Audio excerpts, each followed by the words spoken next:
கபிலர் நட்பு.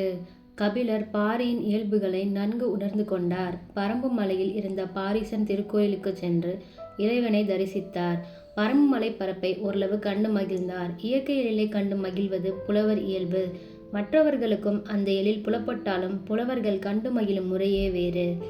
நாம் அவற்றின் வெளியழகை ஊன்றி பார்ப்பதில்லை. கவிஞர்களோ இயற்கை எழிலை நன்கு கண்டு உணர்ந்து அதனூடே ஆழ்ந்து தம்மை மறந்து நிற்பார்கள். பூவும் புனலும் மானும் மறையும் காடும் பொழிலும் அவர்களோடு பேசும், பேசாமல் பேசும். அவற்றின் பேச்சை உணர்ந்து கொள்ளும் நுட்பமான இயல்பு கவிஞர்களுக்குத்தான் உண்டு.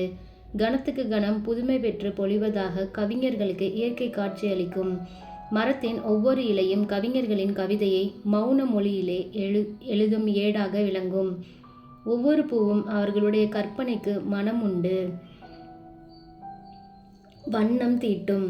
கல்லும் முள்ளும் கூட கவிஞர்களின் பார்வையிலே அழகு பெறும்.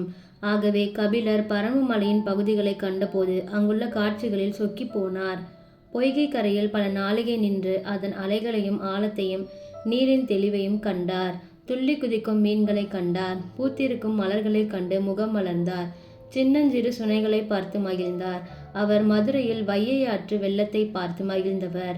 அதில் காணாத தெளிவை இந்த சுனைகளில் கண்டார். பெரிய குளங்களை கண்டவர். அவற்றில் காணாத இயற்கை அமைப்பை இவற்றில் கண்டார். பல பூம்பொழில்களை பார்த்து மகிழ்ந்தவர்.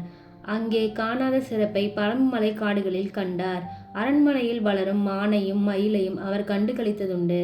இங்கே தம் மனம் போனபடி துள்ளி விளையாடும் மானையும் தோகை விரித்து ஆடும் மயிலையும் கண்டு சுதந்திர வாழ்வினால் அவற்றிற்கு இயல்பாக அமைந்திருக்கும் வளப்பத்தையும் ஆனந்தத்தையும் உணர்ந்து குதூகலித்தார்.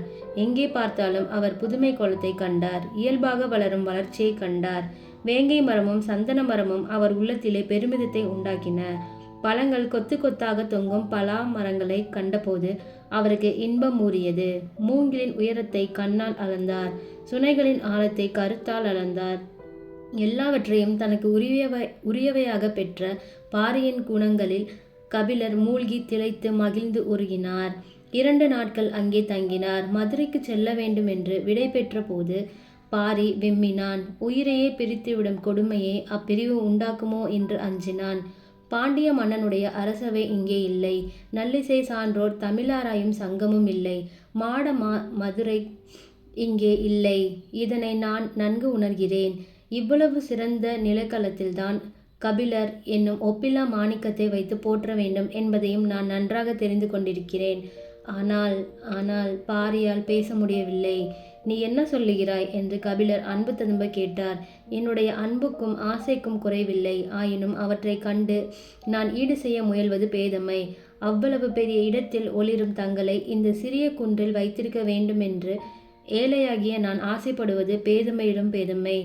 ஆனால் ஏதோ ஒன்று என் உள்ளத்தில் கிளுகிளுக்கிறது. தேவரீருடைய கருணை இருக்குமானால் இங்குள்ள குறைகளை எல்லாம் நிரப்பிக்கொள்ளும் வாய்ப்பு நேரலாம் என்ற எண்ணம் ஏனோ எனக்கு அடிக்கடி தோன்றுகிறது. பார்ப்போம், இறைவன் அருளின்படி எல்லாம் நடக்கும் என்று சொல்லி விடை பெற்றார் கபிலர். அடிக்கடி வரவேண்டும் என்று யாவரும் வேண்டிக் கொண்டனர். அப்படியே செய்வேன் என்று சொல்லி மதுரைக்கு புறப்பட்டார் புலவர். அங்கே போனது முதல் அவருக்கு ஒன்றுமே சுவைக்கவில்லை. பரம்பு மலையும் பாரியும் தம் உள்ளத்தை கொள்ளை கொண்டு விட்டதை அவர் உணரலானார். விரைவில் மறுபடியும் பரம்பு மலைக்கு போனார். இப்படி சில முறை போய் வந்தார். ஒவ்வொரு முறையும் கபிலருக்கும் பாரிக்கும் இடையே தோன்றிய அன்பு முருகியது, இறுகியது, வன்மை பெற்றது. அது நட்பாக மாறியது. இறுதியில் ஒருவரை ஒருவர் பிரிந்து வாழ இயலாது என்ற நிலை உண்டாயிற்று. இருவரும் ஒருங்கே கூடி வாழ்வதுதான் இருவருக்கும் இன்பம் பயக்கும் என்ற முடிவுக்கு வந்தனர் நண்பர் இருவரும்.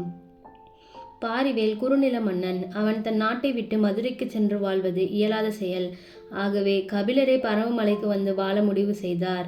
இந்த முடிவு மதுரையில் வாழ்வோருக்கு துன்பத்தை தந்தாலும் பரம்பு நாட்டினர் அமுதத்தை பெற்ற வானவரைப் போல களிக்கூத்தாடினர். பாரி தன் வாழ்வின் பயனை பெற்றவனானான். பாரியும் கபிலரும் ஒன்றுபட்டனர். பாரியின் ஆசிரியராகவும் அமைச்சராகவும் நண்பராகவும் அவைக்கள புலவராகவும் விளங்கினார் கபிலர்.